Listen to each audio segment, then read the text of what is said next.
Alright, so I made three. This will be my third video of today. Wow, can't believe I'm doing it straight away. So this video is more of talking.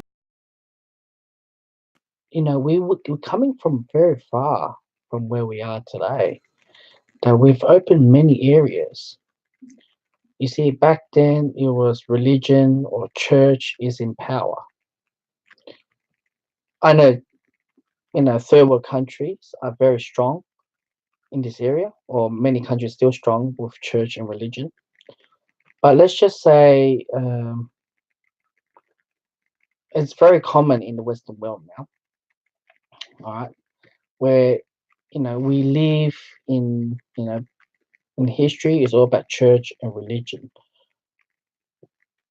state rules and everything. You cannot testify it. You cannot go against. You cannot challenge the church or the religion. There's too many shed blood, beheaded has happened. A lot, no matter what religion it is, and it has the kind of similar Ten Commandments, and as well, adultery, sex before marriage, homosexuality, or stealing, lying, and greed. Right? That's what it is back then, right? There were so many of those laws, and if you do any of them, you go to jail, get beheaded, or get stoned. Now we're living in the scientific profession, or you guys call it enlightenment era, where it's been studied by professional. Because when we learned in my class that you can always stone, kill, but you never change the people's mind. So having profession enlightenment using study base, professional base on handling the situation, where in the past it was the religion, it was the king who made those decisions, has gone weakened down to professions. When I talk about professions, talking about doctors, psychologists, lawyers, lawmakers to determine what it is. So I'll give you an example. Adultery was back then, or homosexuality was back then. Mental health back then, bad stigma, you go to jail or poor treatment. But after the profession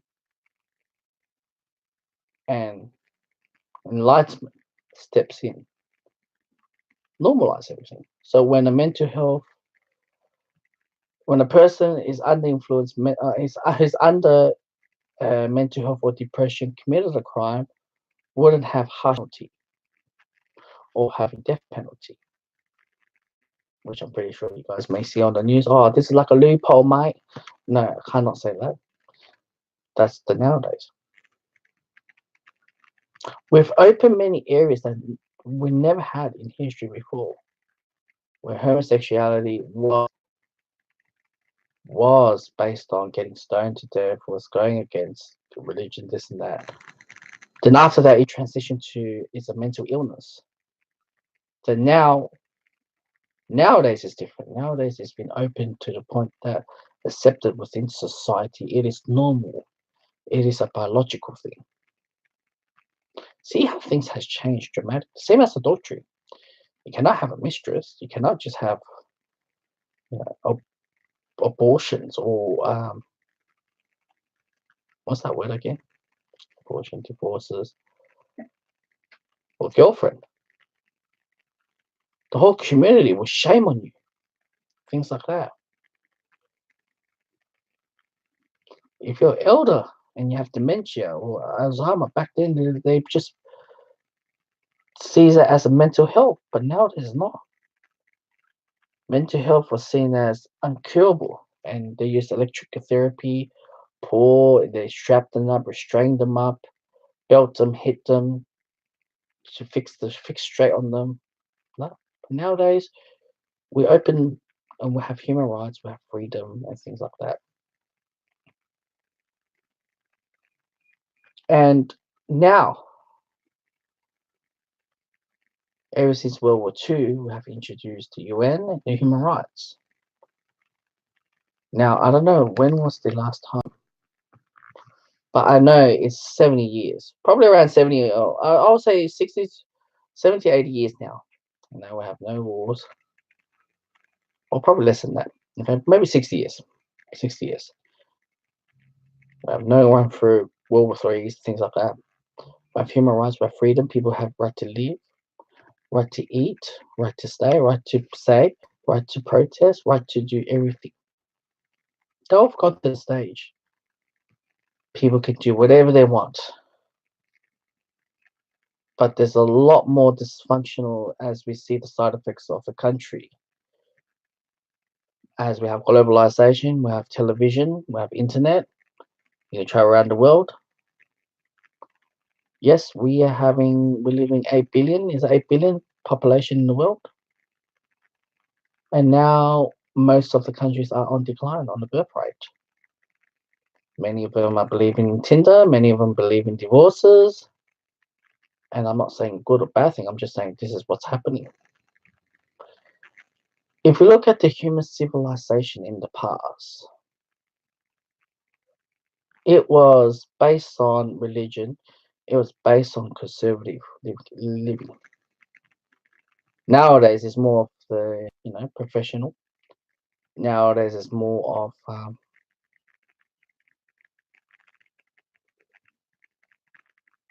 what's that word for it? Liberated, freedom, do whatever you want, chase your dreams. Nobody, you don't get name or shame or stoned to death. Nowadays, it's different. So when you see that nowadays is different, you get to see the different side, and we get to see a lot of dysfunctional. Traditional family values has been declined dramatically. There's a huge gender wars, and there's a very great power. Men and women are hating each other. Everyone's fighting for their rights.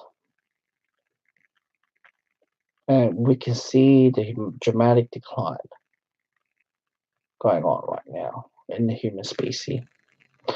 And this has been looked into when you give people no laws, no restriction, no nothing. Because we opened everything up. We don't have religion or kings to determine what you should do and how you live your life.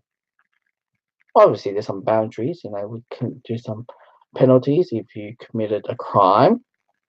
If you have ran through the red light, there's consequences. But comparison before life, it wasn't like that.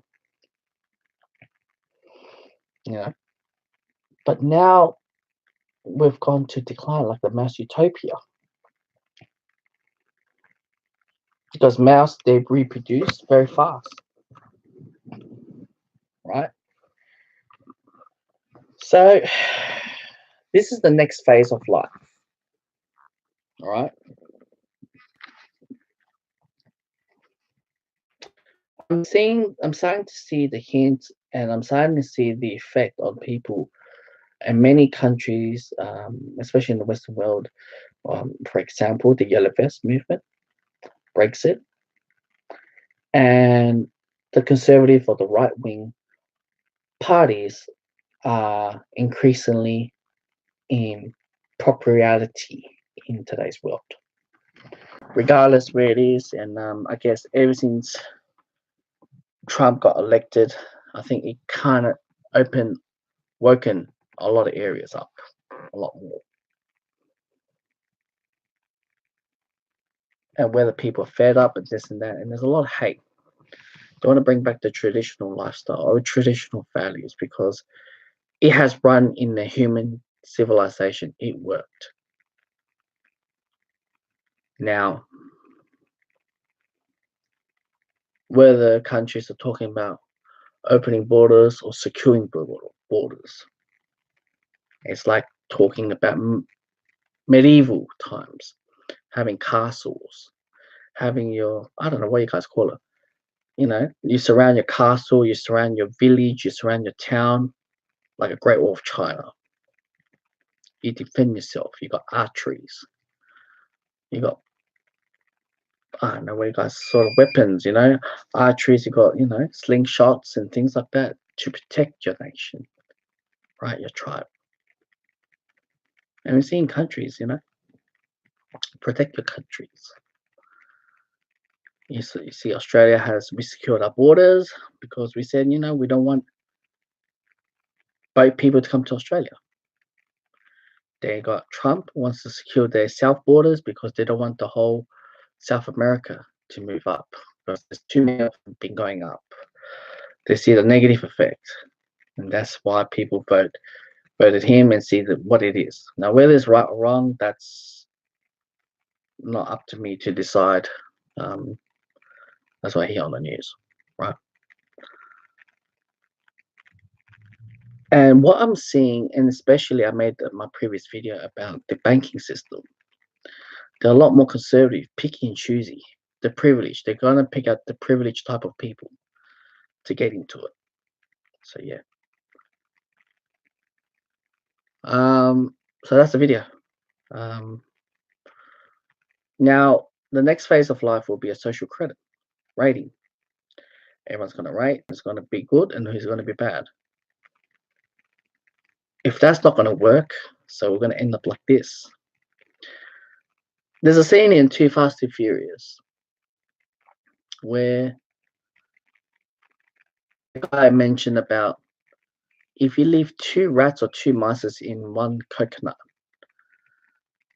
and one of them has to survive to stay out, to stay alive. Obviously, at the beginning, they'll be friendly. They try to find a way out. One get distressed and everything. They leave them no choice. They kill the other person, or the rat. The rat who survived,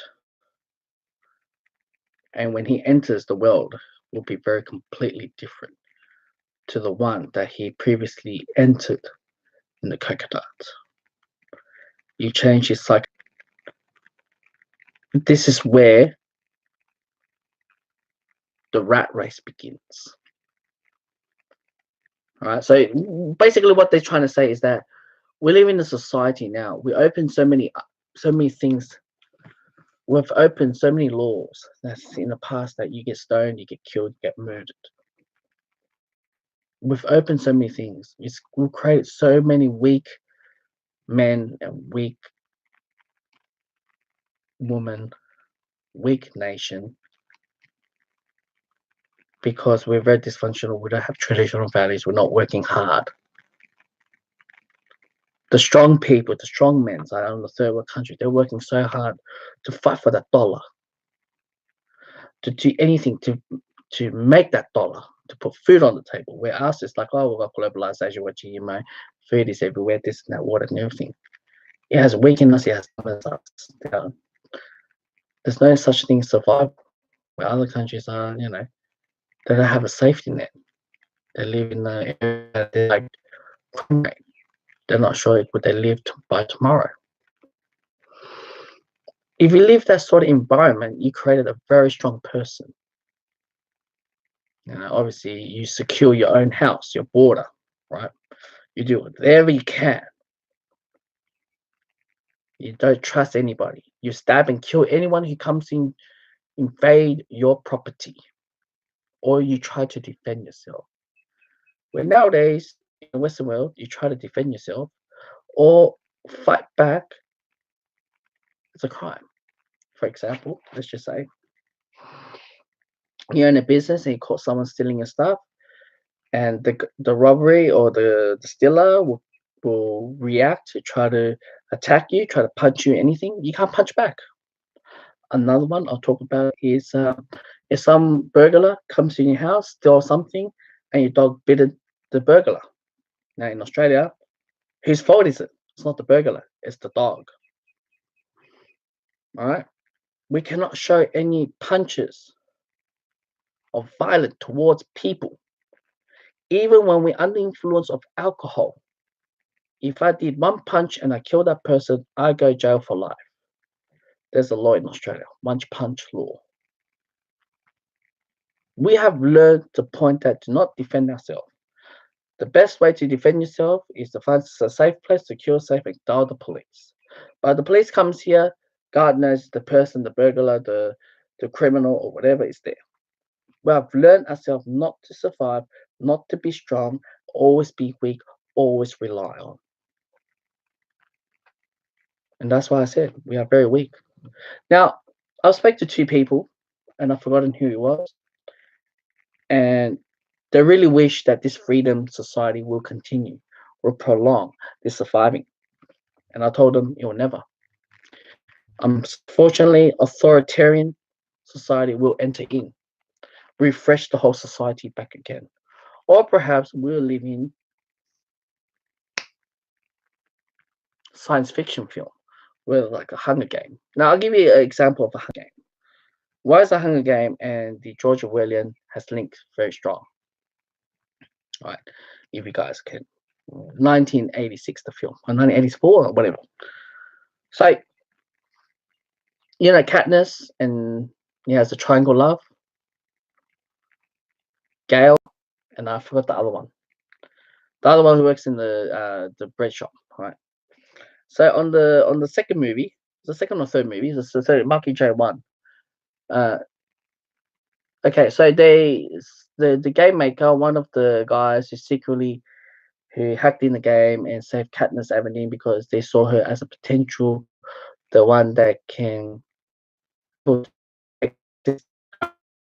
Yeah, Peter, and they caught him in and trying to use a bait, saying that look, Katniss, give up, or else I'll kill Peter Balak, all right?